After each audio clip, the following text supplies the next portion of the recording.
Les personnes riches font des bénéfices de façon dont la plupart des gens ne sont même pas conscients. Si vous regardez jusqu'à la fin, vous apprendrez réaliste plus sur l'argent dans cette vidéo que dans un cours de MBA. Voici 15 investissements que les riches font et que les pauvres ignorent. Numéro 1. Whisky et vin. Voici quelque chose que la personne moyenne ne comprend pas. On devient riche en vendant des choses pour faire des bénéfices. On reste riche en conservant des choses qui prennent de la valeur avec le temps. Et les riches aiment exploiter le temps pour leurs gains financiers. Prenons le whisky par exemple.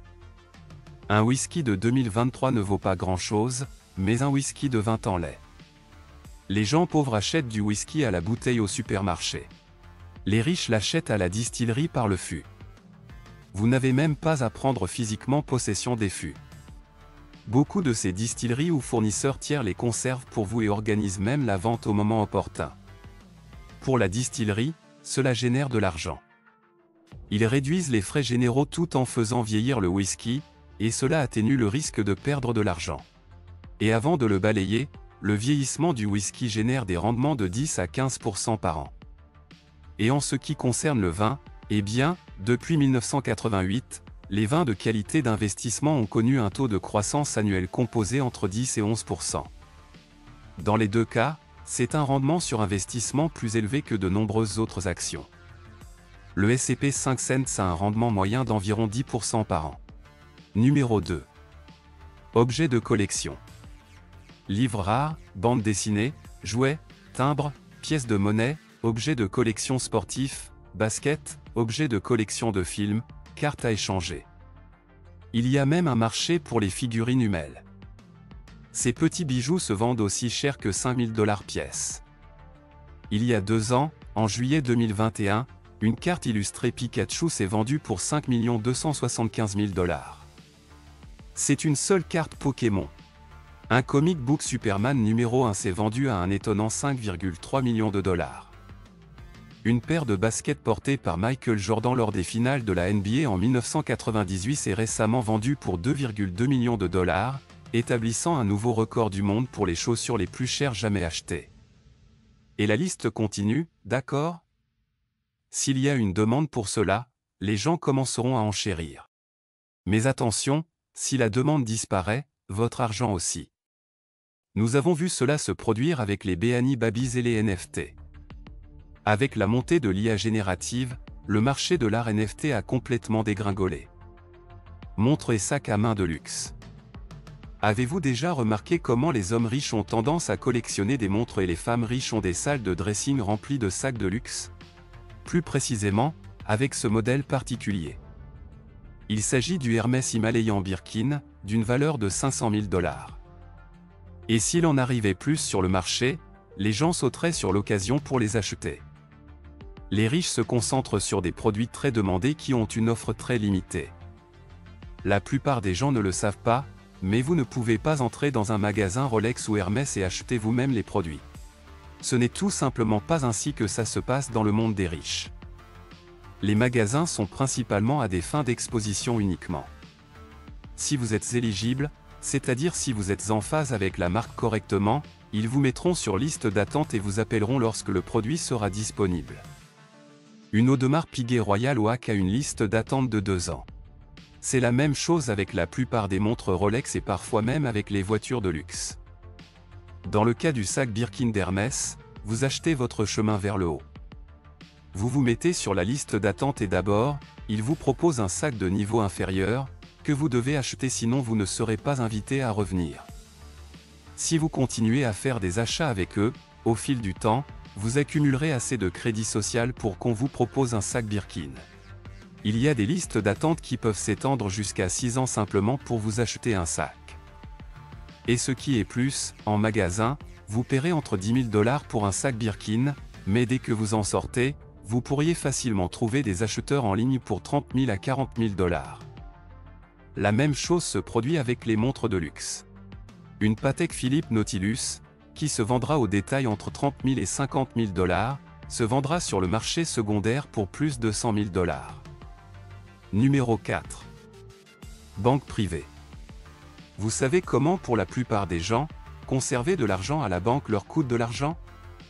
Ils vous facturent lorsque vous déposez, ils vous facturent lorsque vous retirez, et ils vous facturent simplement pour le garder là. Eh bien, ce n'est pas ce qui se passe dans le cas des personnes fortunées. Les riches sont traités très différemment par les banques. On appelle cela la banque privée. Voici ce que la personne moyenne obtient pour un compte d'épargne avec, par exemple, la Bank of America.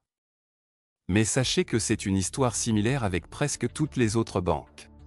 Le taux d'intérêt, combien d'argent vous obtiendrez pour conserver votre argent à la banque, est de 0,01%. Ce qui signifie que si vous déposez 10 000 $ dans un compte d'épargne pendant 12 mois, l'une des plus grandes banques des États-Unis vous donnera un taux d'intérêt de 1. Juste 1.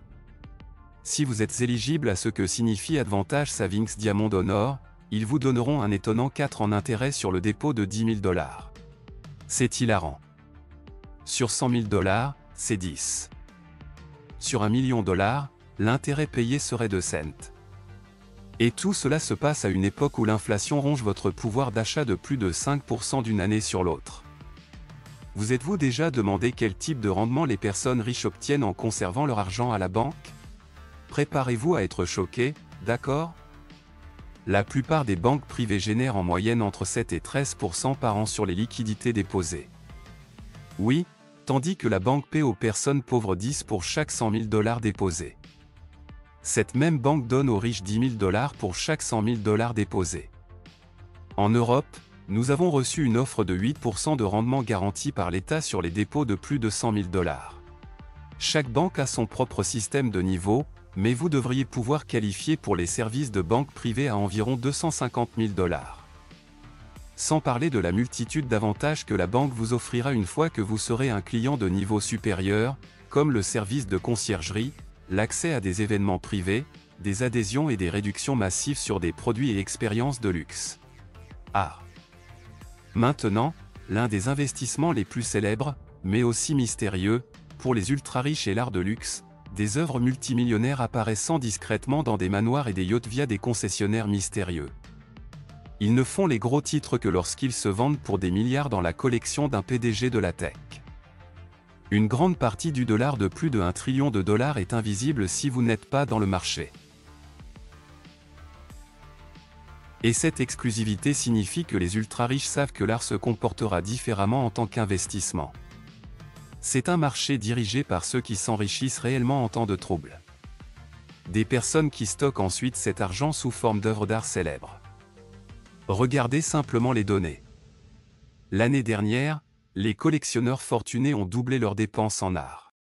Même lorsque d'autres marchés dans le monde ont connu des pertes dépassant incroyablement les 36 milliards de dollars. Maintenant, voici le véritable secret. Les milliardaires n'ont pas acheté tout l'art. La valeur mondiale de l'art devrait augmenter de 1 trillion de dollars d'ici 2026, ce qui signifie qu'il est encore temps pour les investisseurs ordinaires. Et c'est pourquoi ce que fait Masterwork est si spécial. En fait, à ce jour, la plateforme d'investissement artistique de Masterwork a déjà vendu plus de 45 millions de dollars d'œuvres d'art, avec les bénéfices nets distribués directement aux investisseurs comme vous. Avec Masterwork, au lieu d'acheter un tableau entier, vous investissez dans une partie de celui-ci, avec les bénéfices de sa revente partagée entre les actionnaires. Masterwork a réussi 13 sur 13 à chaque sortie, offrant un retour aux investisseurs comme vous. En fait, Masterwork vient de vendre 2 nouvelles offres alors qu'une crise bancaire se déroule. Avec une telle opportunité, il est compréhensible qu'il y ait une liste d'attente pour la plupart des nouveaux investisseurs pour rejoindre la plateforme, mais nous sommes des partenaires de longue date. Si vous allez sur alux.com ou cliquez sur le lien dans notre description, vous pourrez passer la liste d'attente immédiatement et réclamer votre compte gratuit dès maintenant. Numéro 6, chambre d'hôtel. La plupart des gens ne le savent pas, mais vous pouvez réellement acheter et posséder des chambres d'hôtel. Utilisez-les quand vous le souhaitez et quand vous n'êtes pas là, l'hôtel les louera et vous partagerez les bénéfices. Il y a en fait une faible barrière à l'entrée en ce qui concerne les chambres d'hôtel. Alors que l'ensemble de l'hôtel vaut plusieurs millions de dollars, les chambres d'hôtel coûtent généralement de 30 000 à 250 000 dollars. Mais ne vous méprenez pas, les chambres ou suites d'hôtels de luxe peuvent facilement dépasser la barre du million de dollars. Mais si vous cherchez à posséder quelque chose à l'étranger et à ne pas avoir à vous soucier de son entretien, eh bien, c'est une façon phénoménale de procéder. En fait, c'est l'une des pierres angulaires de l'empire immobilier de Trump. Vous pouvez toujours acheter des appartements et des chambres dans la plupart de ces hôtels et ils les monétiseront pour vous. Lorsque le New Atlantis a ouvert à Dubaï, la plupart des appartements de l'hôtel étaient déjà vendus à des investisseurs internationaux pour une moyenne de 3 à 4 millions de dollars chacun. Il suffit d'aller sur des sites web comme Zillow et d'ajouter hôtel comme mot-clé. La plupart d'entre eux sont des chambres d'hôtel ou des condos dans des hôtels qui peuvent être monétisés par l'hôtel en votre nom. Numéro 7. Droit de toit.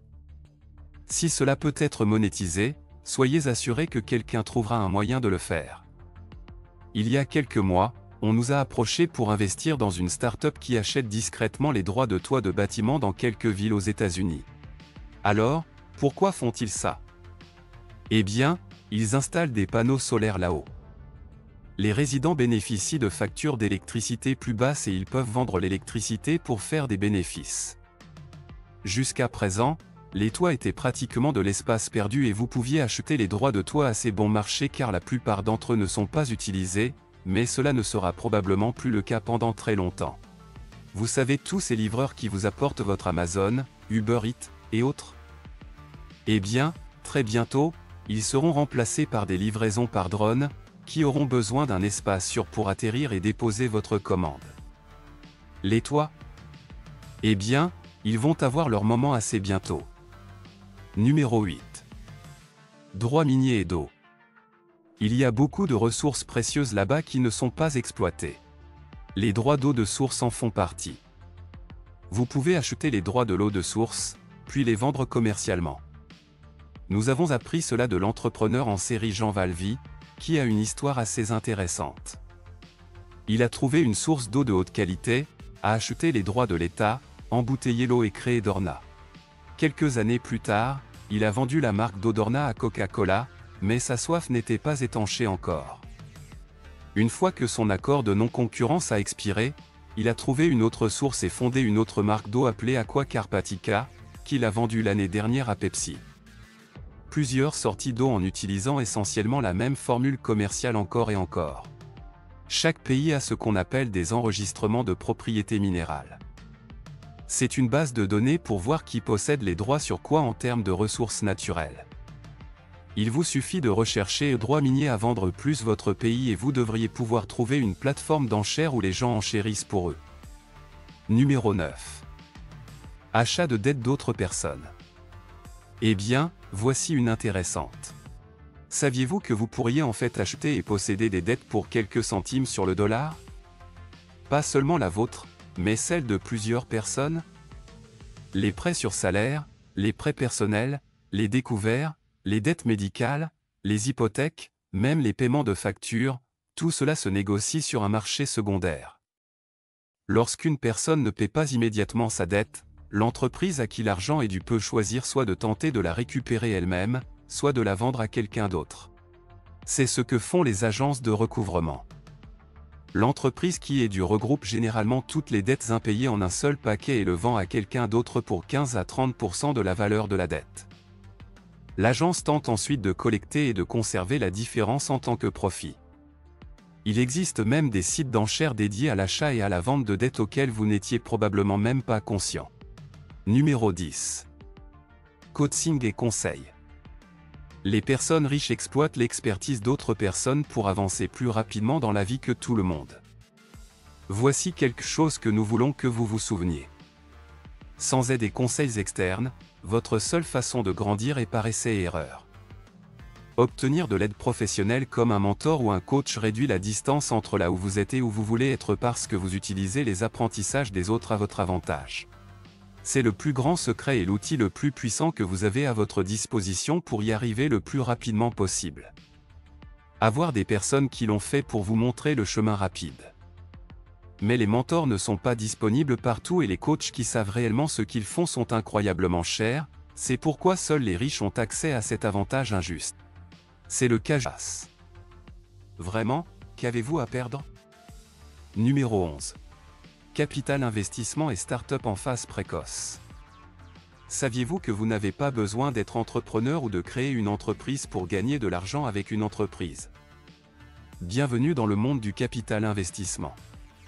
Disons que vous et quelques amis vous réunissez et achetez 51% d'un bar. Vous conservez tout le personnel et la direction actuelle, mais vous conservez la plupart des bénéfices. Eh bien, c'est la même chose avec la plupart des entreprises. L'immobilier vous rapportera de 6 à 8% par an plus une appréciation. Un magasin de fleurs, par exemple, vous rapportera de 45 à 100% par an. Dans le cas des startups en phase précoce, vous écrivez un chèque de 20 000 ou 50 000 en échange de 20 à 33% d'une nouvelle entreprise. Les entrepreneurs exécutent la vision et si cela se réalise, vous faites de l'argent. Vous pourriez ne pas le réaliser, mais la plupart des millionnaires ont leur richesse liée à l'immobilier. Mais tous les milliardaires ont fait leurs milliards grâce au capital investissement. En possédant des parts d'une entreprise. Numéro 12. Investir dans les marchés émergents.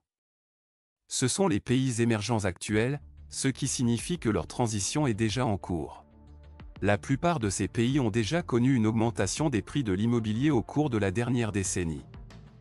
Là où se trouve l'argent en ce moment, c'est dans les pays bordant ces zones émergentes. Prenons la Turquie par exemple. Vous ne voulez pas aller vers le sud car la situation est instable, mais vous pouvez aller vers le nord et trouver le pays de Géorgie. Saviez-vous que vous pourriez acheter un appartement d'une chambre en bord de mer pour 35 000 $? Ils construisent des hôtels 5 étoiles au Belize où vous pouvez acheter des chambres d'hôtel pour moins de 100 000 $ et obtenir un rendement de 12% par an. Ceci n'est qu'un exemple. Prenez la Thaïlande ou l'Indonésie, les gens connaissent Phuket ou Bali, mais il y a d'autres parties de ces pays où les opportunités d'investissement sont encore abordables. Les pays africains connaissent actuellement un boom technologique, donc les bureaux, les unités décentes à louer et les centres d'affaires sont tous encore très abordables. Et si vous recherchez des investissements à long terme, achetez des biens de qualité AA dans des régions d'une beauté naturelle incroyable. En 1959, quelqu'un a acheté une grande propriété sur une falaise pour 10 000 $ dans le quartier de Tamarama en Australie. Belle propriété surplombant la baie. Ajusté pour l'inflation, ces 10 000 $ équivaudraient aujourd'hui à 300 000 $. Mais mercredi dernier, la Tamarama House vient d'être vendue pour 47 millions de $, établissant un record australien. À l'époque, la côte australienne était une partie émergente du monde. Et en restant dans la tendance immobilière, numéro 13. Pied carré pour le développement immobilier. Les investisseurs bénéficient d'offres secrètes en matière de développement immobilier. Lorsqu'un nouveau bureau ou immeuble résidentiel est en construction, le développeur ne veut pas utiliser son propre argent, alors il se tourne vers des investisseurs privés, alias des personnes riches, et leur propose de vendre le pied carré au coût. Les développeurs vendent généralement 30% de la superficie du nouveau bâtiment à ces investisseurs privés. Et utilisent ensuite cet argent pour obtenir un prêt du reste de la banque et se mettre au travail. Vous ne savez pas ce que sera votre pied carré ni où il se trouvera. Peut-être que ce seront des appartements, des studios ou des espaces de bureaux, mais comme vous l'achetez au coût, vous ferez certainement un profit. Nous avons réalisé ce genre de transaction par le passé, mais elle nécessite un investissement minimum d'1 million. Le rendement réalisé était de 110% sur notre argent après 5 ans.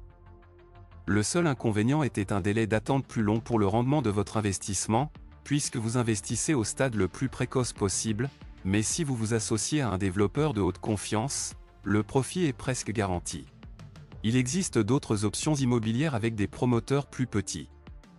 Par exemple, vous pouvez obtenir un rendement annuel de 12% avec des promoteurs immobiliers et leur ticket d'investissement commence à seulement 50 000 $ avec une période de verrouillage de 18 mois. Ainsi, vous obtenez un rendement total de 18% pour les 18 mois où vous leur confiez votre argent. Ces exemples derrière des portes closes sont la principale raison pour laquelle les gens s'abonnent à Alux. Vous ne connaîtrez pas ces offres à moins de les avoir réalisées, donc si vous n'êtes pas encore abonné, vous manquez certainement quelque chose. Numéro 14. Fonds spéculatifs. Les fonds spéculatifs sont des institutions conçues pour gagner autant d'argent que possible pour les investisseurs. vous vous souvenez de l'exemple de la banque privée sur la façon dont les gens pauvres sont escroqués par les banques et comment les banques privées offrent des rendements de 10% à leurs clients de premier ordre? Eh bien, il y a un niveau au-dessus de cela, et ces institutions s'appellent des fonds spéculatifs. Il fut un temps où le montant minimum pour commencer avec un fonds spéculatif était de 100 000 $, mais honnêtement, à moins d'avoir au moins 1 million ou un demi-million avec de grandes connexions, aucun fonds respectable ne vous parlera même. L'objectif ici est de surpasser le marché, mais le mot-clé est de manière consistante. Un fonds pourrait avoir une excellente année et vous verrez des rendements de 30 à 40% pour cette seule année, et peut-être que l'année suivante, ils ne feront que 5% ou même perdront de l'argent. Donc, si le S&P 500 rapporte en moyenne 10%, votre fonds devrait au moins être capable de le battre.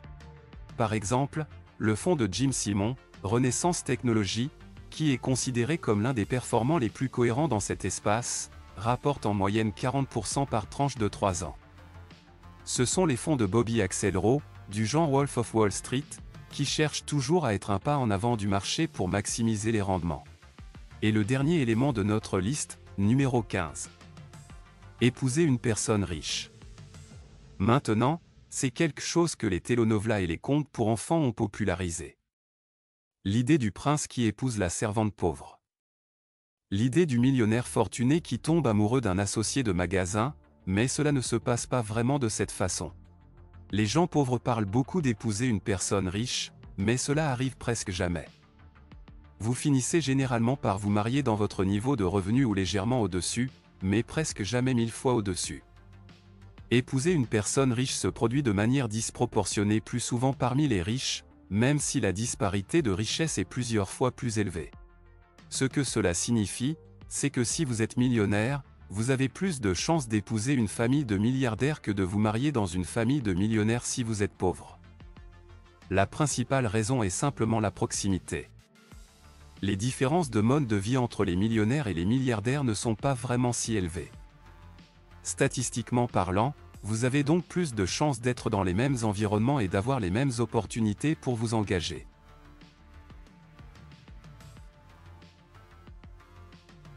Investissement trouvez-vous la plus intéressante? Et lesquels aimeriez-vous explorer ou en savoir plus? Faites-le nous savoir dans les commentaires. Et juste pour perpétuer la tradition, bien sûr, voici un bonus secret réservé pour vous d'avoir regardé la vidéo jusqu'au bout. Commission des réseaux, l'information et la confiance augmentent de manière exponentielle en valeur plus les chiffres sur la table sont élevés. Donc, ce que cela signifie, c'est que la bonne connexion, la bonne introduction, pourrait valoir une fortune. La plus grande commission que nous connaissions pour une introduction était de 2,5 millions de $ juste pour que quelqu'un organise une réunion. C'était entre un grand développeur commercial et l'une des personnes les plus riches du pays. Un tiers a organisé la réunion et l'investissement résultant s'élevait à des centaines de millions.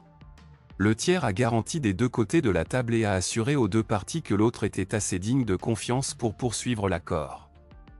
C'est le pouvoir de la réputation et d'être connecté. Vous pouvez être payé pour amener des gens à la table.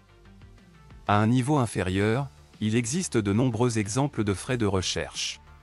Si vous apportez une excellente opportunité d'investissement à un investisseur, même si vous n'avez pas l'argent pour y investir vous-même, vous pouvez toujours obtenir des frais de recherche en espèces ou un petit pourcentage du résultat.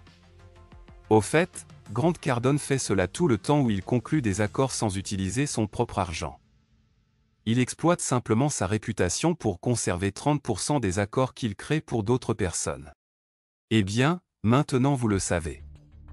Si vous voulez être riche, vous devez penser et agir comme le font les riches. Vous devez voir comment le jeu se déroulera dans le futur. Plus vous comprenez bien ce qui se passe en coulisses, meilleur sera l'accord que vous pourrez conclure.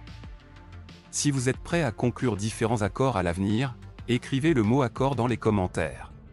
Voyons combien d'entre vous ont appris quelque chose de précieux ici aujourd'hui.